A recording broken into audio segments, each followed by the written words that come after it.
In this video, I would like to express my thoughts on the senseless murder of Irena Zaruska in Charlotte, North Carolina.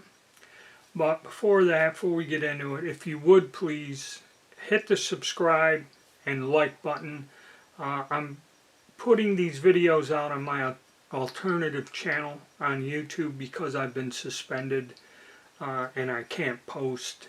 And I'd like to get things out, and that would help greatly to help the videos get some more views. Alright, so with everything going on, the murder of this woman came out a few days ago, okay, but it was covered up by the media and nobody was talking about it. And then all of a sudden, people caught wind of it and it's all over YouTube, okay. A lot of things going on, and they do show the footage, which is quite horrible, okay, to imagine that would happen. Especially, you know, Charlotte's here in my state. Something senseless like this, okay. And this is also a few weeks after this horrible mass shooting in the school, okay, all at once. All right. And a lot of questions come up. One, you know, how did this guy get released? They got questions about the judge. And the fact that if you watch the video, this woman just got on the subway, the bus, whatever it was, sat down, and this individual just randomly stabbed her. But also what's called into question is nobody did anything to go to her, to help her. She did not die instantly, okay? Nobody even checked her. They just left her lying there in a pool of blood, okay? It's shocking.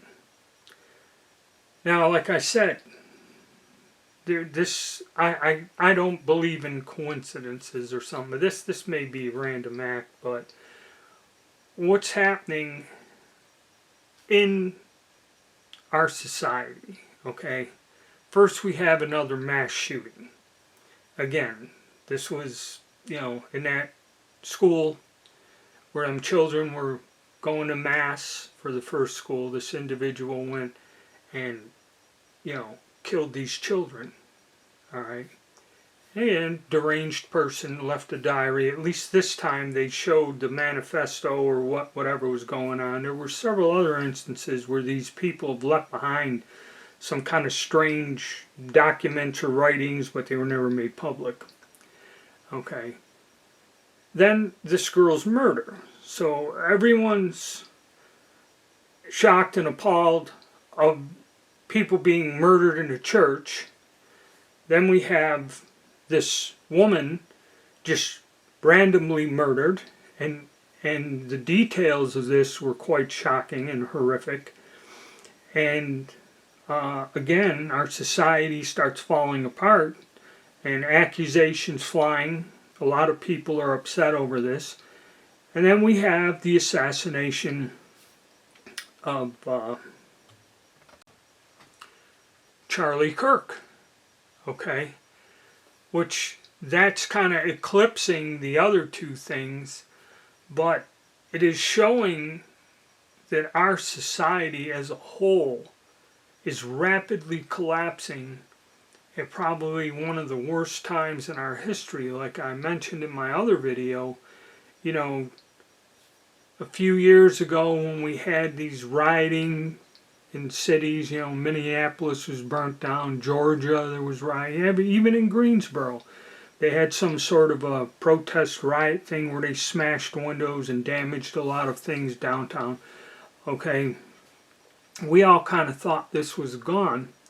What's happening now is not so much rioting and burning and looting. It's just our society has collapsed to a point with lawlessness and, you know, people being murdered, and the political polarization of our society over these things. It's quite disturbing and alarming. Okay, you know, I really feel for that woman and her family and that, and the community's shocked. But on the other hand, I'm also frightened on all these different events occurring all together, and how it's quite frightening and unnerving what's going on in our society as a whole, you know. And unless something's done to kind of change things or change the way people look at each other, you know, our society's on the verge of collapse. All we need is something, either one of these wars spark up something, or we have some sort of major economic issues coming up, which I believe that will happen, and it'll just set people off in a very bad way. All right, thank you for tuning in. Those are my thoughts on what's going on. And hit the like button and subscribe.